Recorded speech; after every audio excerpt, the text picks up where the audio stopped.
pada saat kita menjadi parents, kita tuh nggak dikasih buku loh, buku petunjuk bahwa kamu buku petunjuknya kayak gini, nanti nggak ada. Jadi kita trial and errors gitu loh. If you were to go back and highlight one thing yang menurut papi itu kayak sangat baik untuk di setiap parenting itu, apa? Spend your time with your child. Jadi luangkan waktu dengan anak-anak dan berusaha menikmati bahwa itu adalah momen yang sangat enak gitu loh. Apa sih sebenarnya yang diharapkan orang tua gitu loh dari anak gitu? Oke, nanti papi bikinin listnya, ya kamu bisa ngasih apapun gitu ya. Nanti apa yang papi harapkan dari kamu nih A, B, C, D, E, F, G. Banyak yang literally kayak dituntut sama orang tuanya, kamu harus gini gitu. Terus kayak istilahnya I don't want to say it, tapi iya. Iya. Anak-anak itu ya titipan Tuhan. Jadi ya satu-satunya panduan yang paling baik buat papi ya, belajar untuk mencari sosok bapak yang baik dari Alkitab. Halo semuanya, welcome back to my summer project, my podcast What Does That Say About?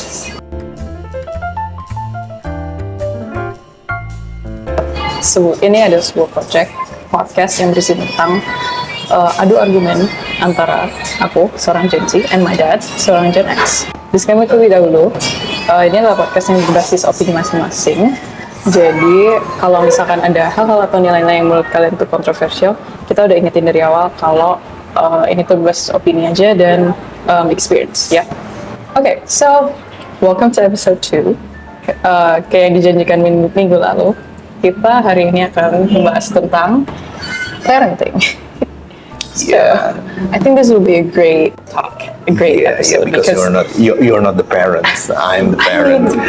No. I will be the one who's facing the gun. Yeah, I will question you a lot. No. Yeah. I think this will be a great talk karena emang dari POV seorang anak dan seorang papa juga gitu.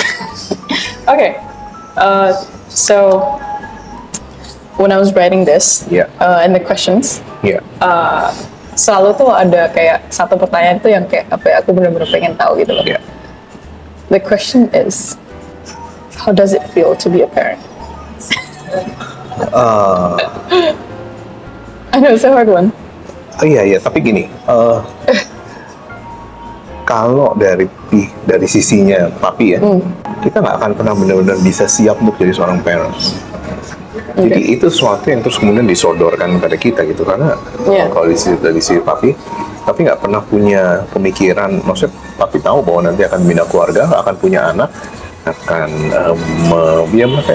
membesarkan anak, tapi waktu pas itu datang nggak pernah benar-benar siap. Tapi I feel like a parent waktu pertama kali lihat kok lahir gitu dan lihat bahwa ini my son gitu loh, dan ada sesuatu yang baru berbeda di sini tuh. Aku sekarang jadi parents gitu.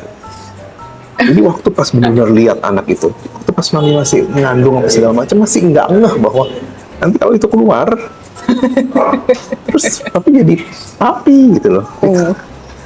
Jadi kalau untuk papi nggak ada yang benar-benar siap. Jadi ya sudah kita kayak dijorokin gitu untuk jadi seorang parents gitu. But how does it feel now? Kayak setelah, I don't know, like how many years? Iya, setelah how many years itu terus kayak gitu, itu jadi sesuatu yang natural.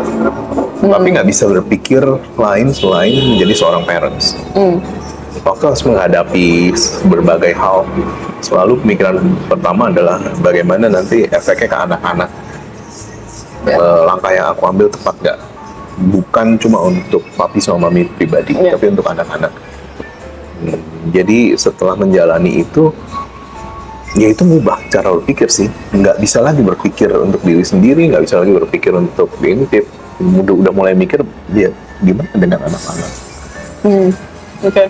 Well, in my generation today, kita selalu dengar kayak di internet gitu ya. Bahkan mungkin papi juga pasti banyak itulah, kayak kasus-kasus, you know, like broken home gitu-gitu.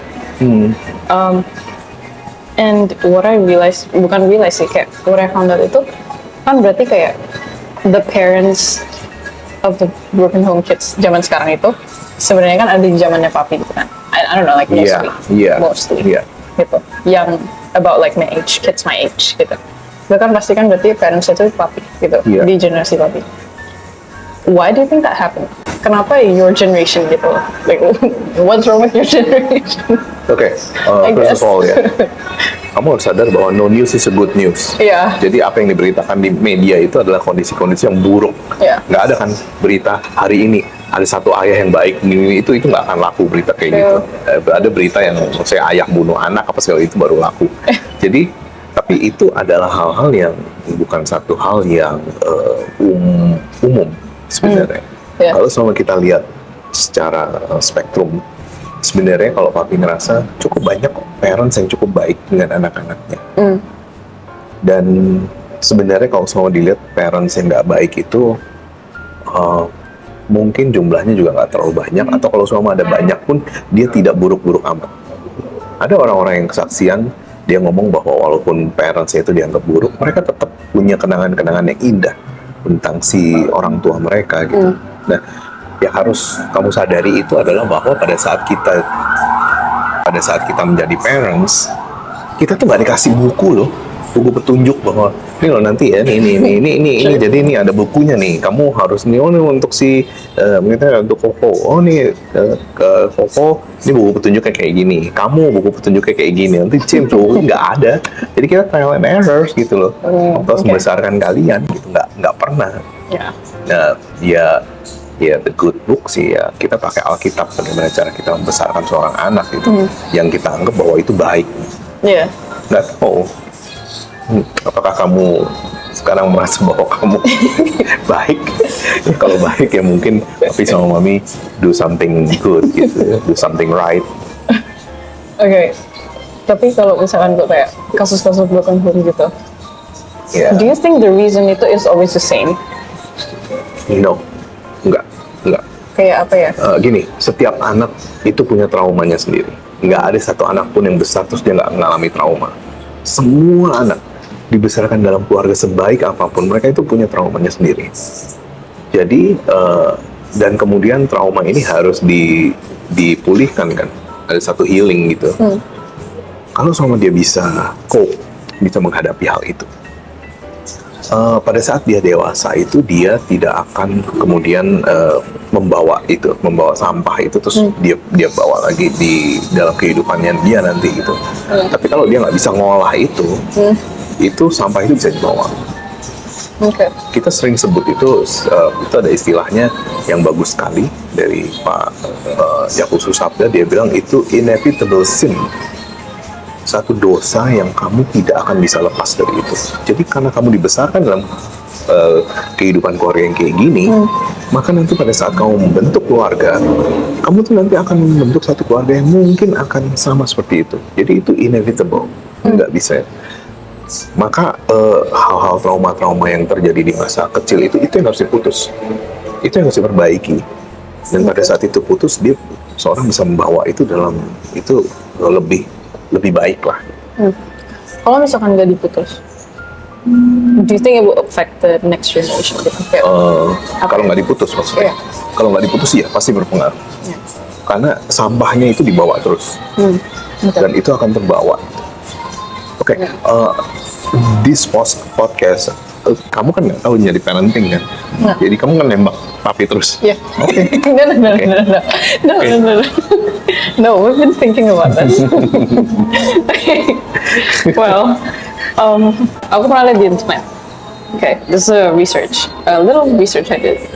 Kalau Gen Z kids itu dengan segala kayak traumanya dan apa segala macam, mereka lebih bisa jadi parents gitu. Jadi kayak apa ya? Karena kayak orang tua aku kayak gini, I will not do that to my kids gitu. What do you Not think? necessarily. Kalau itu tidak dibereskan, dia akan tetap bawa sampah itu pada saat dia jadi Really? parents. Iya. Okay. Ya, itu ada beberapa istilah, maksudnya kayak kutuk keturunan atau ya itu kayak inevitable sin atau kayak environmental bentukan lingkungan. Nah, itu tetap dibawa dan itu yang harus dibereskan. Yeah. Jadi setiap orang itu punya tanggung jawab, baik dia sadari apa enggak, untuk membereskan sampah-sampahnya dia. Kalau itu bisa dibereskan, dia nggak bawa itu. Tapi kalau dia nggak bereskan, trauma itu akan dibawa. Dan itu sudah seolah-olah sudah jadi hukumnya. Okay. kamu dibesarkan dalam satu keluarga ini, kamu ngomong, aku nggak mau jadi orang tuaku gitu ya, aku maunya kayak gini. Waktu pas kamu jadi orang tua, itu kebawa. Really? Iya. Jadi ada salah satu kasus waktu itu temennya papi cerita, dia itu dibesarkan dalam satu keluarga yang abusive. Dia banyak sekali, dia ngelihat orang tuanya itu KDRT gitu. Ayahnya KDRT sama ibunya, dan ini anak perempuan. Dan dia ngelihat, dan dia juga di KDRT sama ayahnya. Terus pada saat dia beranjak dewasa, dia itu 3 kali gagal dalam membina pernikahan. Yang pertama, dia ketemu dengan satu orang, guess what? Orang yang suka mukul. Okay. Terus udah gitu dia pikir, wah nggak bisa. Terus akhirnya dia ke pernikahan kedua. Dan dia ketemu dengan satu orang suami, ternyata juga KDRT sama dia. Dan yang ketiga, juga KDRT dan sekarang dalam proses untuk dia mau berpisah. Kenapa bisa kayak gitu terus? Karena itu sebenarnya environment yang dia ngerti. Okay. Dia itu di KDRT sama orang tuanya, terus begitu dia lihat bahwa orang tuanya itu saling berbagi kekerasan, dan dia lihat bahwa itu environment yang dia mengerti. Jadi waktu pas dia ketemu sama satu orang yang normal, dia nggak nyaman karena dia nggak bisa ngadepin itu. Tapi waktu pas dia ngelihat, dan ini dia tahu bahwa nanti orangnya keras apa, dia ngerti bahwa oh ini aku bisa menghadapi ini tanpa dia sadari. Akhirnya orang itu yang dipilih. Okay.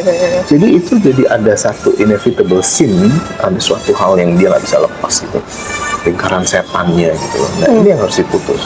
Yang harus diberesin siapa? Ya dia yang mengalami trauma.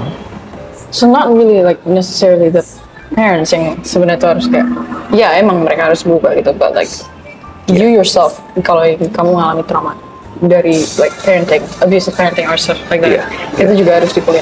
Iya, tapi semua orang sebelum masuk ke pernikahan, maksudnya kita bersyukur ya di gereja kita ada kayak pembinaan pranikah, kita diajarin kayak gini. Tapi tetap nanti pada saat masuk pernikahan pun kamu nggak akan benar-benar siap. Kamu nggak akan benar-benar siap jadi parenting, jadi seorang parents, jadi masuk dalam kehidupan pernikahan. Ini harus diberesin kehidupannya. Gitu. Okay. Go back to what you're saying tadi kayak. Aku juga ingat sebelum ini, Papi juga pernah bilang kan ke aku, juga ke mungkin Koko Jin juga gitu. Seperfect-perfectnya kayak parents, atau kayak seperfect-perfectnya parentingnya sama Papi. Pasti aja gitu, kayak kita tuh pasti ada nemuin celahnya gitu loh di parenting kalian gitu. Iya. And aku pernah ada di satu fase dimana I felt I was like the most miserable girl in the world gitu. Oh, thank you very much. Thank you very much. For having parents, thank you guys. Tapi well, thankfully I recovered from that, dari fase itu gitu. Mungkin itu juga karena aku juga ada di fase teenager gitu. Yang minggu lalu kita bicara kayak itu fase paling krusial gitu kan di childhood gitu. Aku nggak tahu kayak gimana aku recovernya, but I did gitu. Okay. How do you recover from like all those like traumas? Tapi percaya bahwa satu-satunya hal yang bisa merecover kamu itu adalah firman Tuhan.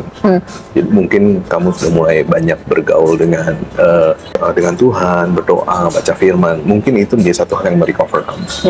Tapi ada satu hal yang disebut dengan healing your inner child. Healing your inner child. Jadi gini, ada satu kondisi yang disebut dengan irrational belief. Jadi ada saat-saat tertentu waktu pas kamu menghadapi sesuatu dan reaksi yang kamu keluarkan itu sebenarnya, atau perasaan yang kamu alami itu sebenarnya itu bukan satu hal yang membuat kamu nyaman. Kalau sama kamu kayak gitu, kamu harus telusuri ke belakang. Kamu harus bisa namanya self-reflecting, terus kamu harus bisa self-aware, sampai nanti kamu bisa dapat satu momen ternyata ada satu trauma di masa kecil kamu. Nah itu ada satu healing yang kamu harus lakukan, adalah bahwa kamu harus self-talk, tapi kamu bicara ke si Tasya yang masih kecil ini. Karena pada saat kamu masih kecil itu nggak ada yang bela kamu pada saat kamu mengalami trauma itu. Sekarang kamu yang harus ngomong sama si Tasya yang masih kecil ini, nggak apa-apa Tasya, sekarang aku sudah besar, aku sudah mengalami ini dengan baik. Nah, itu salah satu cara untuk healing your inner child. Karena gini, waktu seorang mengalami trauma gitu ya, terus udah gitu dia ada satu trauma dan dia nggak bisa heal dari situ. Si dia yang di masa kecil ini nggak bisa maju. Dan ini harus di heal. Ya, ini harus di heal. Dan kamu harus gali. Ada momen-momen tertentu. Papi itu juga baru sadar belakangan waktu pas mami cerita. Papi itu kalau di jalan tuh kadang-kadang suka ngomel-ngomel. Iya. Apa tuh dia ada motor kayak. Nah itu kan kondisi yang sebenarnya tidak baik. Iya. Terus udah gitu, terus mami ngomong kayak gitu, terus papi mikir-mikir kenapa ya? Nah terus papi coba self-reflecting. Waktu papi pertama kali baru belajar mobil, Iya. nggak lama setelah itu ada satu kejadian papi tuh ditodong di jalan. Jadi mobilnya itu bikin mogok, akhirnya mogok. Terus udah gitu ada orang yang nodong, akhirnya dompetnya papi dibawa. Dan sejak saat itu papi ngerasa bahwa jalanan itu bukan satu tempat yang aman. Oke. Nah itu ternyata trauma yang papi harus beresin. Gitu lah. Jadi setiap kali waktu pas papi keluar ke jalan, itu ternyata papi nggak sadar bahwa itu ada satu trauma gitu yang harus diberesin. Oke. Ini kita bicara masalah childhood lagi jadi ya, bukan parenting ya. Bener. Oke. Nanti kamu bisa cut. Alright. Iya, No. We're not gonna cut this. Let's take a break for a moment. Iya. Oke, kita nih lagi ada di mana? Di CT. Ini Di Jalan Magelang. di Jalan Magelang. Ya, tempatnya dia nih di atasnya Puspa Indah Melati. Jadi kalau misalkan kalian lagi nemenin istri atau mama kalian atau pacar kalian belanja skincare dan makeup, bisa langsung aja naik ke atas. Ada cafe kecil dan cozy yang enak banget kayak gini buat belajar, buat nongkrong, buat minum kopi apa segala macam. Tapi karena ini udah agak malam, jadi kita nggak minum kopi, kita beli refreshmentnya aja. Ini tadi papi beliin apa? Ini apa ya? Mango Tango. Mango Tango ini. Ini melon C. Oke. Melon sama mango. Alright, let's try.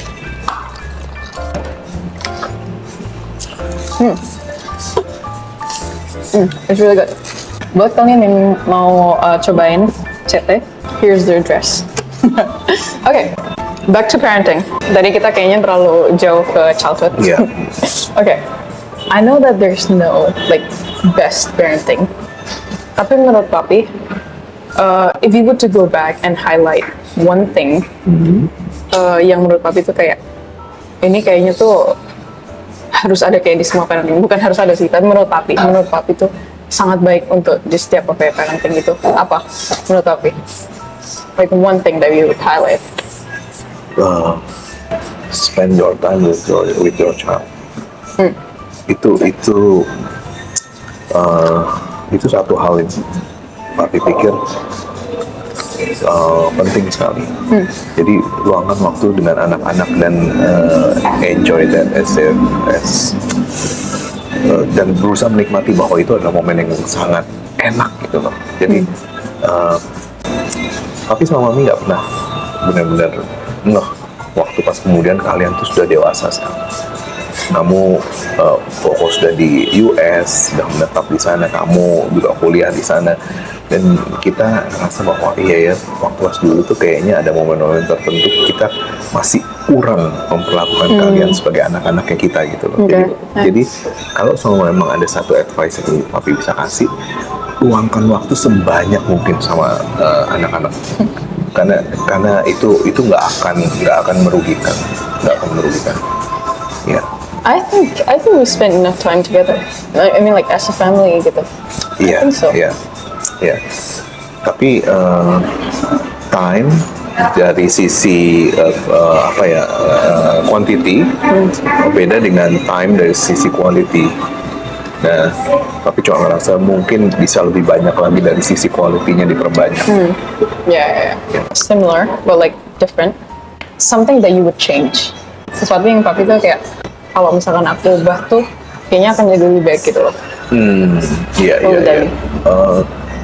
Wah, itu ada banyak sekali yang mungkin papi akan rubah dari sisi tindakannya. Tapi ada satu hal yang papi sesali itu sebenarnya adalah kenapa dari dulu papi tidak jauh lebih dekat sama Tuhan. Jadi papi itu baru mendekat sama Tuhan waktu pas kira-kira ya mungkin kamu ingat waktu pas papi sakit sampai parah sekali. Nah itu momen waktu pas akhirnya kemudian papi itu sebenarnya belajar untuk mendekat sama Tuhan. Yang papi sesali adalah bahwa kalau selama momen-momen ini bisa lebih awal, waktu pas papi punya anak, waktu pas papi membina pernikahan, atau waktu papi masih belajar untuk dewasa, mungkin hasilnya bisa jauh lebih baik. Jadi yang papi sesali adalah bahwa papi nggak belajar untuk lebih dekat lagi kepada Tuhan dengan lebih cepat. Itu saja sih. Tapi kalau semua dari action, apa ya tindakan-tindakan yang dikerjakan banyak sekali sebenarnya yang juga papi rada sesali gitu dari sisi. Tapi yang paling utama itu kalau semua papi bisa dari dulu jauh lebih dekat sama Tuhan ya mungkin papi pikir bisa jauh lebih baik. Belajar untuk percaya bahwa Tuhan itu baik. Nah terus udah gitu kamu tadi ngomong tentang the best parenting ya. Kamu harus sadar bahwa nggak pernah ada satu guideline yang benar. Tapi rasa papi didik Koko sama didik kamu dengan cara yang sama. Papi pikir hasilnya juga cukup sama. Tapi papi didik James dengan cara yang sama, ternyata hasilnya beda. Jadi tidak bisa. Jadi gini, mungkin jauh lebih gampang kalau memang masing-masing anak lahir keluar dengan buku panduan. Tapi itu kan tidak terjadi. Dan trial and error dari seorang parents itu kan bahaya. Iya kalau semua yang dia coba pada anak itu benar, kalau enggak. Jadi ya satu-satunya buku panduan yang paling baik menurut aku ya, belajar untuk mencari sosok bapak yang baik dari Alkitab. Alkitab itu tidak ada contoh ayah yang baik. Hampir semua ayah yang ada di Alkitab itu ayah yang buruk. Coba siapa? Yang real aja misalnya siapa? Kayak Ishak bapak. Ini dari sisi seorang ayah ya. Ayah yang beda-bedakan. Dia lebih suka sama Esau. Yang Yakub lebih suka sama ibunya. Terus Yakub lebih marah lagi. Ya beda-beda kan. Yusuf lebih disayang gitu. Ya. Terus siapa lagi? Ada begitu banyak ayah-ayah yang buruk dari sisi Alkitab. Eli nggak bisa mendidik anak-anaknya. Sampai anak-anaknya jadi benar-benar anak-anak yang brengsek. Padahal dia kayak imam gitu. Dia seorang imam. Bukan seorang imam juga, dia juga dia sebenarnya juga dianggap sebagai salah satu hakim pada saat itu.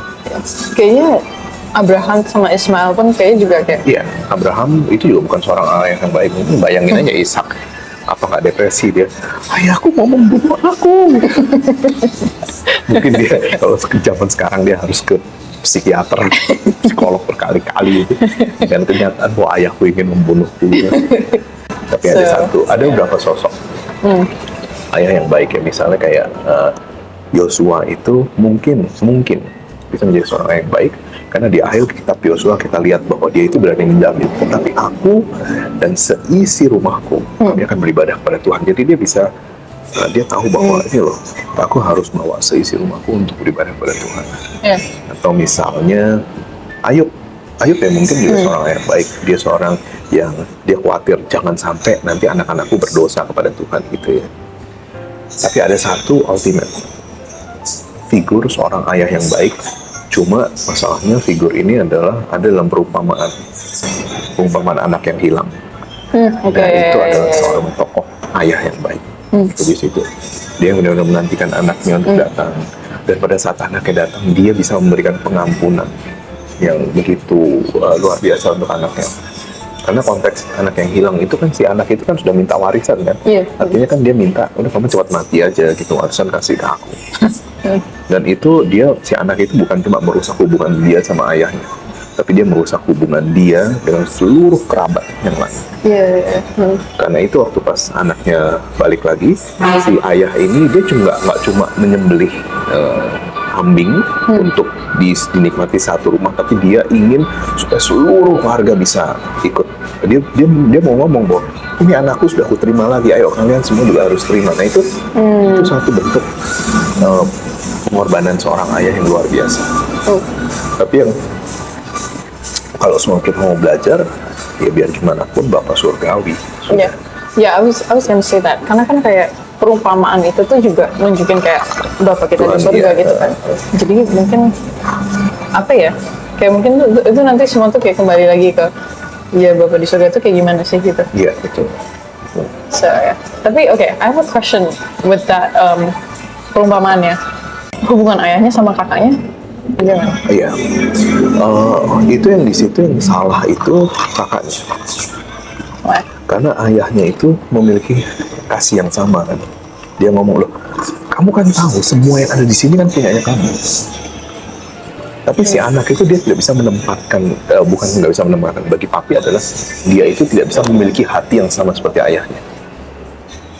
Kalau semua dia bisa memiliki hati yang sama seperti ayahnya, dia itu pasti akan bisa melihat betapa luar biasanya Kasih ayahnya ke dia. bukan dia pasti akan bisa ngerangkul adiknya juga. Karena perkataan ayahnya itu bagus sekali loh. Jadi si anak yang sulung itu ngomong, ini anak yang kurang ajar, udah kayak gini. Itu di reframing sama si ayahnya, kamu nggak boleh ngeliat kayak gitu. Kamu harus ngeliat satu hal, adikmu itu mati. Sekarang dia hidup kembali. Itu kenyataannya seperti itu gitu loh. Nah kalau si anak yang sulung itu dia bisa punya hati yang sama, dia pasti akan melakukan hal yang sama. Jadi bagi papi, kesalahannya bukan di ayahnya, tapi di si anak ini. Dia nggak bisa melihat bahwa kasih yang Tuhan berikan untuk dia, kasih yang bapaknya berikan untuk dia, itu seharusnya dibagikan lagi kan. Jadi dia harusnya punya kasih yang sama kepada orang lain. Untuk my generation sekarang, but maybe it's just me ya. Karena dengan kayak dengan kayak segala berita dan maybe dengan kayak trauma-trauma dan apa segala macam yang kita mungkin alami, kita tuh sometimes jadi takut untuk kayak jadi parents gitu loh. Iya. Papi itu dulu maksudnya tuh mengalami hal yang sama juga nggak sama kita gitu, kayak dengan I don't know, maybe kayak pengajarannya dari Kungu Bobo gitu ya. Itu menjadi satu hal yang papi tuh kayak takutin gitu loh untuk jadi parents gitu, karena you're afraid to fail. Papi nggak pernah sekalipun berpikir bahwa papi tidak akan jadi parents. Jadi papi tetap mikir bahwa ya itu kehidupan yang kita jalani. Kamu jadi anak, terus kamu kemudian menikah, kamu kemudian jadi orang tua gitu. Itu kayak suatu hal yang kita pikirkan. Tapi mungkin benar perkataan kamu, karena kita pada saat itu tidak banyak punya informasi-informasi. Jadi sekarang terlalu banyak informasi-informasi yang ada, tapi itu informasi-informasi yang juga kadang-kadang kita harus sesali gitu. Itu informasi yang nggak berimbang. Waktu pas kita dengar informasi tentang orang tua yang buruk, kok nggak diimbangi dengan, ayo dong ada cerita tentang orang tua yang baik. Karena ini pasti jumlahnya seharusnya lebih banyak daripada orang tua yang buruk. Tapi tadi balik lagi, no news is a good news. Jadi berita itu banyaknya memang buruk gitu loh. This is another big question juga yang aku sebenarnya I'm throwing questions at you because you're my parents. Apa sih sebenarnya yang diharapkan orang tua gitu loh dari anak gitu? Apa yang orang tua harapkan dari kita sebagai anak-anak kalian? Oke, nanti papi bikinin listnya ya, kamu bisa ngasih apapun gitu ya. Nanti apa yang papi harapkan dari kamu nih, A, B, C, D, E, F, G gitu. Enggak gini. But you speak for speak for other parents and then speak for yourself gitu. Nggak bisa kalau other parents. Nggak semua parents punya pemikiran yang sama, tapi untuk papi adalah supaya anak-anaknya papi bisa jauh lebih baik dari papi. Ya, bagi papi akan jadi seorang yang papi merasa bahwa papi berhasil kalau anak-anaknya papi itu bisa jauh lebih baik dari papi, bukan cuma dari sisi material ya, tapi jauh lebih baik dari sisi karakter, dari sisi spiritual, terus dari sisi ya mungkin ya dari financial dan sebagainya. Tapi yang paling itu yang pertama, dan yang kedua papi harapkan anak-anaknya papi bisa jauh lebih dekat pada Tuhan daripada papi kepada Tuhan. Ya, dan kamu tahu ya maksudnya kalau orang Chinese zaman dulu itu mereka itu baru merayakan ulang tahun itu saat mereka sudah masuki umur 60. Di bawah itu tuh mereka dianggap mereka belum layak untuk bisa merayakan ulang tahun. Because their age don't matter. Ya, enggak. Jadi umur 60 itu dianggap mereka sudah layak Oh, oke. untuk merayakan ulang tahun itu. Tapi yang zaman dulu, nggak yang sekarang. Dan keberhasilan itu dianggap kalau seumpama bagi orang-orang Chinese zaman dulu ya. Keberhasilan itu waktu pas mereka punya cucu lebih banyak daripada anaknya. Oh, oke. Dan anak-anaknya itu akur semua. Oke. Nah, tapi itu ada maknanya sebenarnya. Kalau seumpama seorang tua itu kemudian bisa punya anak dan anaknya itu bisa punya anak yang lebih banyak. Jadi cucunya lebih banyak daripada anaknya. Itu artinya dari segi finansial mereka cukup baik. Oh, Kalau oke. seumpama mereka secara finansial, secara material mereka nggak baik, belum tentu mereka punya anak-anak. Maksudnya anaknya itu juga bisa punya anaknya, maksudnya berkembang biak lah Oke, gitu. oke, Nah iya. itu kan hanya terjadi kalau seumpama dari sisi material, dari sisi finansial mereka cukup baik. Dan yang kedua adalah mereka dianggap berhasil kalau seumpama anak-anaknya itu tidak ribut, akur. Itu menunjukkan bahwa mereka itu sebenarnya mengajarkan anak-anaknya dengan benar. Jadi itu dianggap dua keberhasilan untuk orang-orang Chinese zaman dulu itu dianggap itu pas mereka punya cucu jauh lebih banyak daripada anak-anaknya, dan yang kedua anak-anaknya itu tidak ribut. Oke, iya. Soalnya kan maksudnya baik banget kayak berita, bukan berita sih. Maksudnya kayak, I don't know, internet again. Kayak anak-anak tuh banyak yang literally kayak dituntut sama orang tuanya, kamu harus gini gitu. Terus kayak istilahnya anak-anak itu menjadi sebuah kayak, I don't want to say it, tapi iya. Iya, iya. I don't want to say it, but like Nggak boleh investasi kayak gitu. Iya. Anak-anak bukan investasi. Anak-anak itu kayak titipan Tuhan. Dan jauh lebih baik kalau sama anak-anaknya papi itu nanti bisa jauh lebih dekat ke Tuhan. Itu yang papi harapkan. Karena udah itu cukup. Itu aja cukup. Papi nggak harapin bahwa kamu tuh harus jadi konglomerat. Papi nggak harapin kamu harus jadi orang yang dari segi finansial kayaknya berkelebihan. Enggak. Iya. Tapi dengan kamu mendekat sama Tuhan, kamu serahkan seluruh hidupmu pada Tuhan. Itu yang paling baik. Keamanan itu hanya ada di dalam Tuhan. Masa depanmu itu terjamin hanya kalau kamu ada di dalam Tuhan. Jadi itu saja yang penting. Bagi papi, nggak tahu ya, ini mungkin pribadi ya. Tapi papi ngerasa bahwa anak-anak itu nggak pernah benar-benar siap jadi parents, karena itu juga yang papi alami gitu. Waktu pas nanti kalian jadi parents, go with the flow.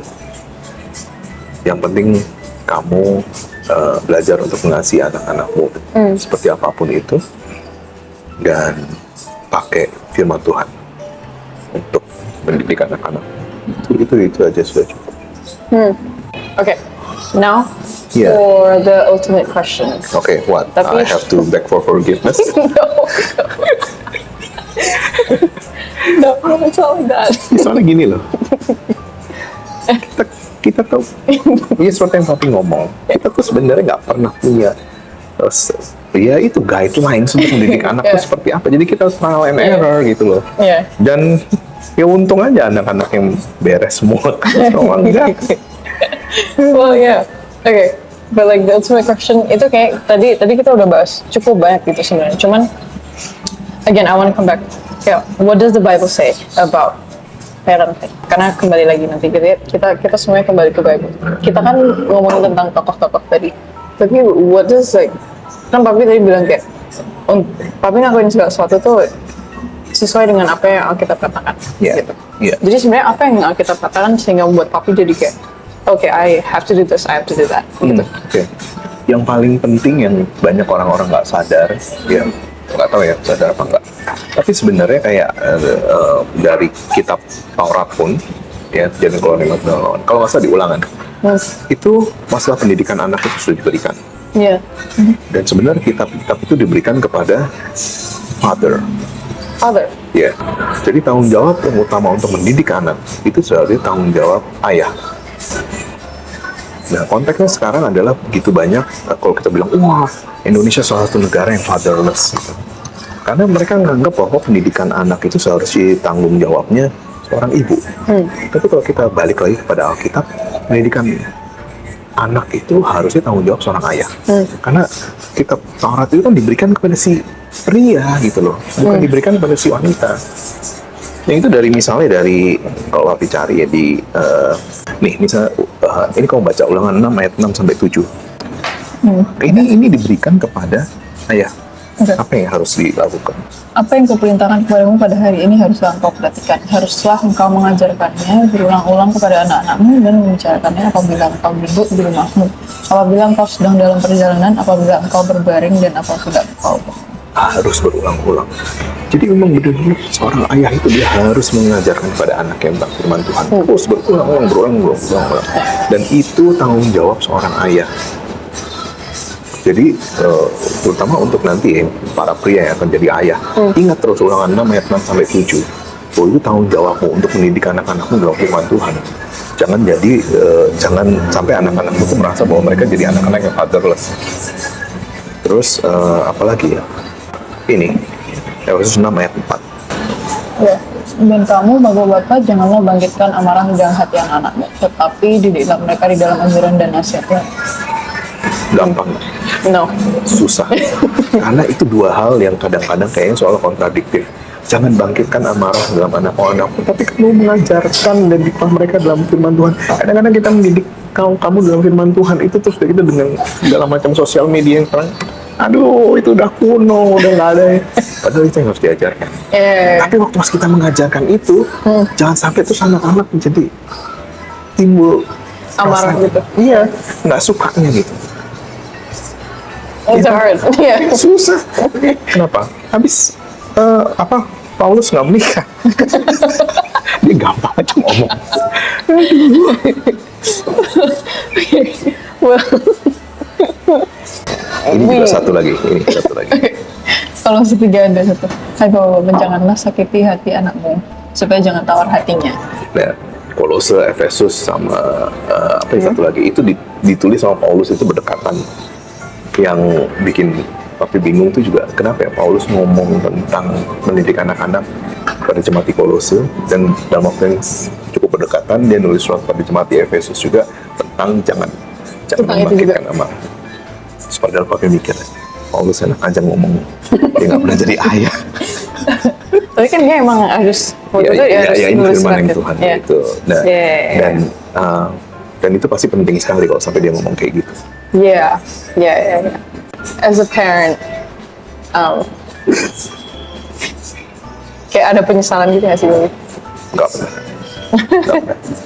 Papi sama Mami nggak pernah menyesal punya kalian bertiga. Itu jadi gini, ada orang yang bilang gini, ini nasihat untuk anak-anak ya. Kamu harus tahu bahwa dulu orang tuamu itu cool. Kita bicara masalah politik, kita bicara masalah segala sesuatu. Tapi begitu punya anak, semuanya cuma itu. Kamu bilang bahwa orang tua aku nggak ngikutin perkembangan zaman. Kalau orang tua mengikuti perkembangan zaman, anak-anaknya nggak diurusin. Harus sadar kayak gitu. Jadi I think it's really good talk. I think it's really good. Well, I'm talking, you listening, yeah. and you judging me. Yeah. No, but actually though, I am like really grateful to have you as like my dad and to have mom as my mom. Thank you. Gitu. Thank you very much.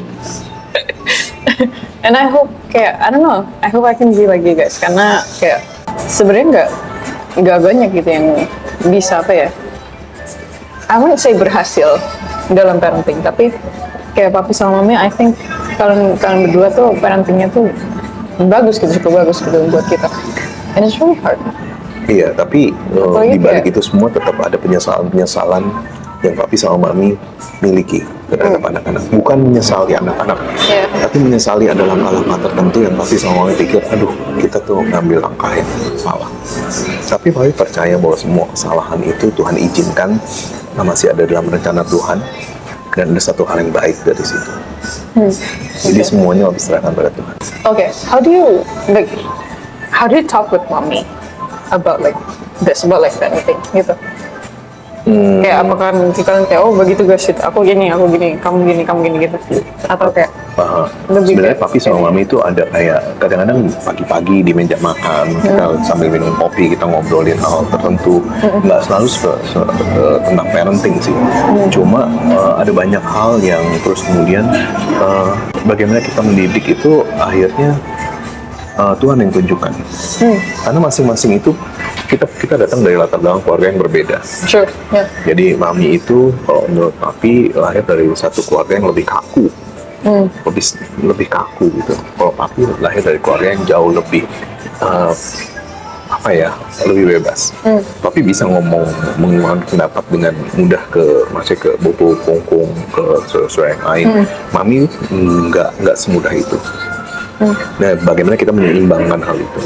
Ada hal tertentu dari keluarga papi yang papi bawa itu dalam keluarga karena papi yakin bahwa ini nilai yang baik, ini harus dibawa. Tapi ada juga hal tertentu yang dari mami bawa. Ini yang baik. Dan kita berusaha untuk menggabungkan itu. Nanti kamu akan tangkap ada hal yang baik dari keluarganya kita.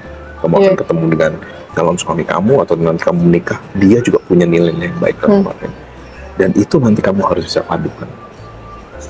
Nanti keluargamu akan semakin baik.